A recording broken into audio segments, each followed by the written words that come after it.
मुस्कान का केस हो गया, अभी आपने सुना होगा, मेरठ में सबने सुना। हिंदुस्तान का कल्चर ये है कि तुम उस हिंदुस्तान को बदलना चाह रहे हो। आप ये सोच रहे हो कि ये जो लोग हैं ये क्रांति कर देंगे। जो मीम्स बना रहे हैं मुस्कान के नाम पर, लोगों को दुख नहीं है।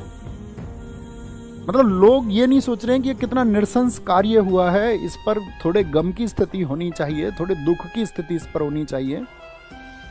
लोग उस पर मीम्स बना रहे हैं। नीले ड्रम पर मीम्स बन रहे हैं इस देश में। आप इनकी बौद्धिक चेतना की बात कर रहे हो कि ये उठ जागेंगे।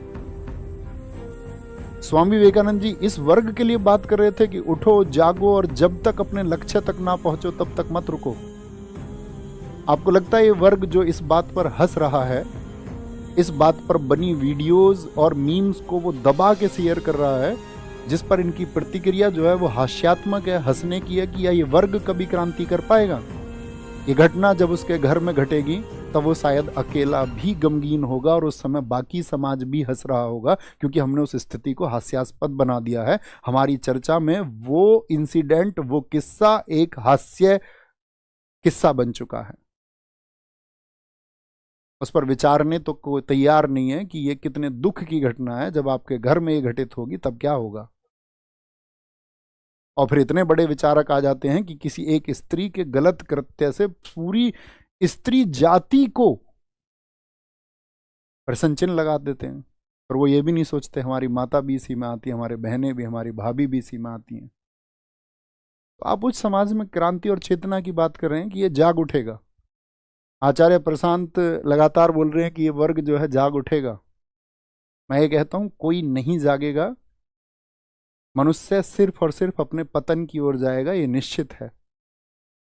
कोई नहीं जाग सकता, और जागेगा तो वो अपना निजी हित या अपना निजी जीवन संवार पाए, वो बहुत कम लोग होंगे।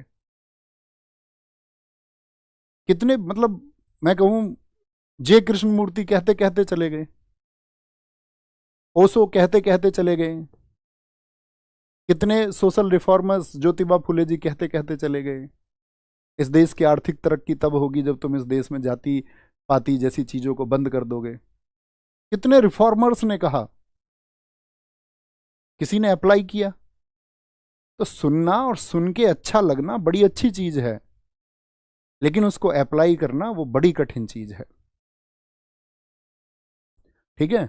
अब बहुत सारे लोग बोले, एक बच्चा बोले कि भैया इसके लिए शिक्षा बहुत जरूरी है। तुम देखो ना शिक्षितों को, कैसे शिक्षित हैं। शिक्षितों को ही देख लो तुम। एक अनपढ़ आदमी वो रील्स बनाता है क्या? वो मीम्स बनाने जानता है क्या? अनपढ़, कुछ ना कुछ तो शिक्षा रही होगी, तभी उसमें शामिल है। दोस्त, बड़े विचारने की बात है, ध्यान देना। अब यहां देखो, इब्राहिम